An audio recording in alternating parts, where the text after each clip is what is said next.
हे विषय जयाते ना कळती तया सुख दुःखेन पवती. त्यांना सुख आणि दुःख वाटत नाही, कारण माझं म्हटलं की सुख आणि दुःख आलं. एक ॲक्सिडेंट झाला. एखाद्या बाईचा नवरा स्कूटरवर जात असताना त्याच्या मागे त्याचा एक मित्र होता आणि अशी खबर आली ॲक्सिडेंट झाला, एक मेला. बाई ढसढसा रडते, आपलं तर नाही गेलं. मग फोन येतो, तुमचा वाचला बरं का, त्याचा मेला. असं का? कारण तो दुसऱ्याचंही म्हणून दुःख नाही झालं ना. जरी मित्र होता, आपला नवरा मेला नाही, दुसरा मेला म्हणलं की दुःख विसरलो की नाही. अहो, शिवाजीनगरमध्ये आग लागली म्हणे, आग लागली आणि तुमच्या घराजवळच लागली, आपलं तर घर नाही. आणि समजा आपल्या घराला, अहो तुमच्याच घराला लागली. मग नवरा म्हणतो भिवू नको भिवू नको, मी आज सकाळीच विकून आलेलो आहे, रजिस्ट्री करून आलो. असं का? मरू दे, घर आपलंच होतं. पण आपलं नाही म्हणलं की दुःख होत नाही. आपलं म्हणलं की दुःख होतं. म्हणून ईश्वराचीच वस्तू मानायची, दुःख आणि सुखाचा प्रश्नच नाही. आपलंही शरीर जाणार आहे. आणि म्हणून मृत्यूची भीती त्यांनाच असते, मृत्यूची भीती त्यांनाच असते जे आपलं आपलं स्वार्थी आणि सेल्फ सेंटर्ड होऊन बसलेले. बाकीच्यांना मृत्यूची भीतीच नाही. मोठ्या माणसांना मृत्यूची कधीच भीती नसते. रवींद्रनाथ टागोर बसले, त्यांच्या कविता अमर काव्य आहेत म्हणतात. आणि त्यांच्या कवितेचा एवढा संग्रह जगात प्रसिद्ध झाला, इतके टॅलेंटेड होते म्हणून त्यांनी सांगितलं, प्रतिभा संपन्न होते. पण मरता वेळेस त्यांनी एवढंच सांगितलं, आत्ता समजली कविता कशी असते, त्याच वेळेस मी चाललो. जगाने खूप वाहवा केली आणि आपणही जाऊ त्यावेळेस आत्ताच समजलं साधनेचं महत्त्व काय असतं. जायची वेळ आली, आपल्यावर अशी वेळ येऊ नये. रवींद्रनाथ टागोर लिहित असताना एका माणसाने सुपारी दिली होती मारण्याकरता यांना. रात्री 12-1 हे लिखाण करत होते. त्यावेळेस तो माणूस आला, चाकू हातात घेऊन, बराच वेळ उभा होता. यांनी फक्त पाहिलं आणि पुन्हा हे आपले लिहायला लागले रूममध्ये. शेवटी तो म्हणला, ओ समजा ना का मी कशाला आलो. सांग म्हणले, कशा करता आला. तुमचा खून करायचा आहे, सुपारी घेतलेली. ठीक आहे म्हणले, एक अर्धा तास थांब, मग खून करून टाक, मी राहिलेलं कंप्लीट करतो. काही वाटत ना त्यांना. आपल्याला जर एवढे सांगितले की आपल्याला मारण्याकरता सुपारी दिली, अरे बापरे, आत्ताच सगळं हे होईल, किंवा इथे बॉम्ब पडणार आहे, बॉम्ब पडणार आहे, प्रत्येकजण पळून जाईल. ती ज्ञानेश्वरी इथे, ज्ञानेश्वर इथे, बाप्पासाहेबचे फोटो इथे. चला, भीतीच नाही मृत्यूची. हे विषय जयाते ना कळती तया सुख दुःखे न पवती. ते भिलेच नाही. अर्ध्या तासाने तू मार. आणि शेवटी लेख संपला, बसले, चल टाक, मारून टाक. ते म्हणजे तुम्हाला भीती वाटत नाही? कशी भीती? ईश्वराने लिहिलेलं असेल मी आत्ता जावं, मला एवढं राहिलेलं कंप्लीट करायचं होतं, संपलं, मी तयार आहे, चल मार. आता अशा माणसाला कोण मारेल? पाया पडला, निघून गेला. तुम्हाला भीती नाही? भीती कशी म्हणले? शक्य मरण प्रभूंनी आत्ता पाठवलं असेल, आय एम रेडी. अरे त्याच्या इच्छेने जगात आलो, त्याच्या इच्छेने मी जाणार, तू कोण मला मारणार? प्रभूची इच्छा असेल तुझ्या हातनं मरावं, आय एम रेडी. क्या बात है. रवींद्रनाथ टागोर. असं झालं पाहिजे. सुख आणि दुःख ईश्वराची मर्जी आहे, देईल, आम्ही तयार आहोत. म्हणून कुंती म्हणते 2 संकट अजून दे देवा, मला संकट दे. माता कुंतीला सांगितलं होतं तुम्हाला उदाहरण,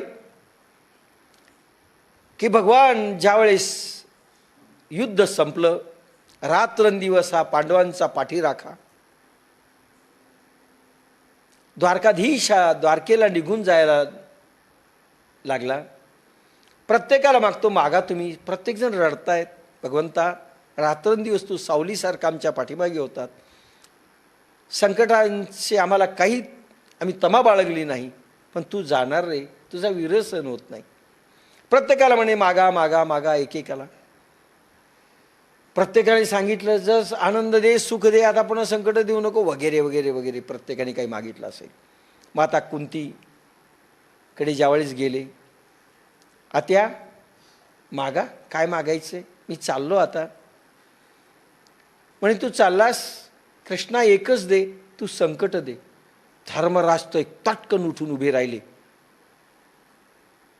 भीमाला तर चक्करच आली, अर्जुनाला घेरी आली. काय मागते म्हणे माता, ते हो म्हणील, आशीर्वाद देऊन टाकील तर खपलोत. थकली नाही का म्हणे, इतकं युद्ध, प्रचंड आयुष्य गेलं रात्रंदिवस युद्ध करण्यामध्ये, आणि तू संकट मागायली, तो तथास्तु म्हणून टाकील, त्याचं काही खरं नाही. माता कुंती म्हणाली, आणि कृष्ण म्हणाले, आता काय मागतेस तू, विचार केला का तुम्हाला काय मागतेस. हो केलाय म्हणले. काय केला, तू थकली नाहीस का अजून. अरे मी तुला सांगते की संकट दे, याच्याकरता दे. सगळ्या पोरांना सांगितलं तिनं की आपण संकटाशी झुंजू शकणार नाहीत, याचा रात्रंदिवस आठव करू, याला द्वारका सोडून आपल्या घरी राहावं लागेल. अरे संकटाशी झुंजायला तयार आहोत, भगवान माझा पाहिजे. आपल्याला सुख पाहिजे, भगवान नकोच. भगवान त्याच्याच करता पाहिजे, सुख आणि संपत्ती देण्याकरिता भगवान पाहिजे. आम्हाला साधू पाहिजे सुख आणि संपत्ती देण्याकरिता, आम्हाला गुरु पाहिजे सुख आणि संपत्ती देण्याकरिता, आणि देव पाहिजे सुख आणि संपत्ती देण्याकरिता. तेवढाच आमच्या जीवनात त्यांचा उपयोग आहे. आम्हाला काही मोक्ष नको, मुक्ती नको, आम्हाला काही नको. विषय वस्तू, आणि ते महाराज प्रसिद्ध आहे सध्या, जे दोरीगंडा देऊन पासून ते मंत्रापर्यंत देतात आणि तुमचं कल्याण होईल म्हणतात, तेच आम्हाला पूजनीय वाटतात. कारण आम्हाला ते नकोयचे आहेत, आम्हाला विषय भोग पाहिजे. आणि भगवंताला कुंती मागते, मला संकट दे ईश्वरा, का तुला आम्ही विसरू नये, तुला आम्ही विसरू नये. रात्रंदिवस तू पाठीशी येऊन उभा राहशील, काय सुखामध्ये जर तू सुख दिलं तर आम्ही विसरून जाऊ तुला. आपल्याही साधना त्याच वेळेस होतात ज्यावेळेस आर्थिक संकट येतं, ज्यावेळेस रोगाचं संकट येतं, ज्यावेळेस क्लायमॅटिक कंडिशन खराब असते, ज्यावेळेस कोणी दुःखी असतं घरात, त्याच वेळेस ईश्वर आठवतो, एरवी नाही. म्हणून सुखमे सुमिरण सब करे, काय दुख में करे न कोय, नाही, दुख में सुमिरण सब करे, सुख में करे न कोय. अरे जो सुख में सुमिरण करे तो दुःख काय को होय. पिक्चर मधली ऐश्वर्या राय दिसल्यानंतर माता जगदंबा जर दिसत असेल तिच्यामध्ये, पण आपल्याला टुनटुन सारखी बायको आली तर जगदंबा दिसते, तू कशी पाठवली. साधना 3-3 तास आळंदीला जाऊन केली, हेची फळ काय मम तपाला. म्हणून सुखात स्मरा, दुःखच येणार नाही. पण कुंती म्हणते माणसाचं खरं नाही. 3 गोष्टीत आपण ईश्वराला मानतो, एक तर अति आपत्ती, अति भीती, नाहीतर अतिप्रीती. अतिप्रीतीचे माणसं आपण नाहीतच, आपण अतिभीती नाही तर अति आपत्ती. अतिप्रीती नाही, सुखातही प्रीती. पण प्रत्येक वस्तूमध्ये भगवान पाहण्याची कला कशा करताय, भगवंतमय होऊन जायचंय. दुःखात असो की सुखात असो, भगवंता तुला वाटतं धन्ना जाटाच्या याच्यामध्ये त्याचं सगळं, ज्याला फसल म्हणतात हिंदीमध्ये, पीक सगळं वाहून गेलं. खूप पाऊस पडला, खुश. भगवंता 3 महिने आता काही पीक येणार नाही, 3 महिने मी उपवास करावा विदाऊट चर्वणतर्पण, अशी तुझी इच्छा आहे.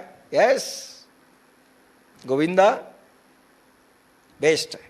तुझी इच्छा आहे मी साधना करावी आणि उपवास करावा. आणि एकदा खूप पीक दिलं, भगवंता मी उपवास सोडावा अशी तुझी इच्छा दिसते. Yes good. तेरे दुख में भी हम सुखी है, तेरे सुख में भी हम सुखी. हे विषय जया ते नाकळती. अरे गेलं काय राहिलं काय, विषय ज्यांना दुःखी देखू शकत नाहीत, तयास ते सुख दुःखे न पवती. आणि गर्भवास संगती नाही तया. त्यांना गर्भवासात पुन्हा जावं लागत नाही. हे पा, गर्भवास काय असतो सांगेल नंतर. आता 3च मिनिट राहिलेत. तया सुख दुःखे न पवती. आणि गर्भवास संगती नाही तया. 9 महिनेपर्यंत बालक एवढा उकडतं, कुठला तिथं काय हो, इथं फ्रीज आहे का कूलर आहे का एसी आहे, इतकं उकडतं. बाहेर आल्यानंतर कित्येक दिवस झोपतं आणि इतका त्रास होतो त्याला बाहेर येण्याकरिता. आल्यानंतर पोरामध्ये फार शक्ती असते, पण इतका ट्राय केलेला असतं त्या उकड्यामधून बाहेर येण्याकरिता त्यांनी, कित्येक दिवसपर्यंत पोरगं झोपलेलं दिसतं. कित्येक दिवस एवढं थकलेलं असतं ते. नरक यातना आहेत गर्भात मधल्या, नरक यातना. तर ह्या नरक यातना तुम्हाला भोगाव्या लागणार नाही. गर्भवास संगती नाही तया.